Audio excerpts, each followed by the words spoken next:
வணக்கம். அதாவது தென்காசியை சேர்ந்த நம்பிராஜன் என்பவர் உயர்நீதிமன்ற மதுரை அமர்வில் பொதுநல வழக்கு ஒன்றை தாக்கல் செய்திருந்தார். அதில் அருள்மிகு காசி விஸ்வநாதர் திருக்கோவிலில் செயல் அலுவலகர் முருகன் என்பவர் வாய்மொழி உத்தரவின் பேரில் கோவில் பகுதிகளில் இருந்து 100க்கும் மேற்பட்ட டிராக்டருக்கு அதிகமாக மண் அள்ளப்பட்டுள்ளதும் இதனால் கோவில் கட்டிடம் உறுதியடைந்து உள்ளது எனவும் காசி விஸ்வநாதர் கோவில் பாதுகாப்பை உறுதி செய்வதற்காக 2023ஆம் ஆண்டு கூட்டம் போடப்பட்டு கோவிலை மறுசீரமைப்பு செய்வதற்காக அரசு தரப்பில் இருந்து நிதி ஒதுக்கப்பட்டுள்ளது.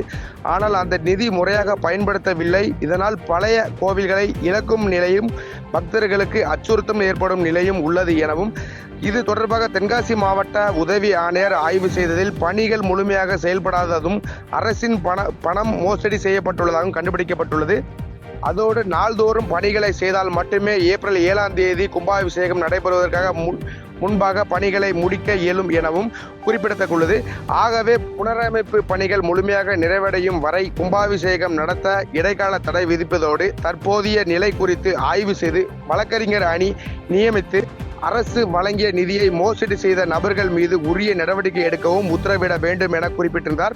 இந்த வழக்கு நீதிபதிகள் நிஷா பானு மற்றும் ஸ்ரீமதி அமர்வு விசாரணை வந்தது.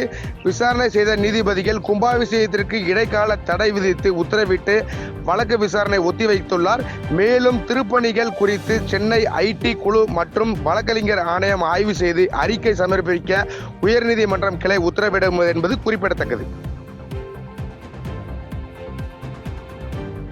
பாதகம் செய்பவரை கண்டால் நாம் பயம் கொள்ளலாகாது பாப்பா. மோதி மிதித்து விடு பாப்பா, அவர் முகத்தில் உமிழ்ந்து விடு பாப்பா. அனைத்து முக்கிய செய்திகளையும் எம் நாடு தொலைக்காட்சியின் டிஜிட்டல் தளத்திலும் உடனுக்குடன் தெரிந்து கொள்ளுங்கள்.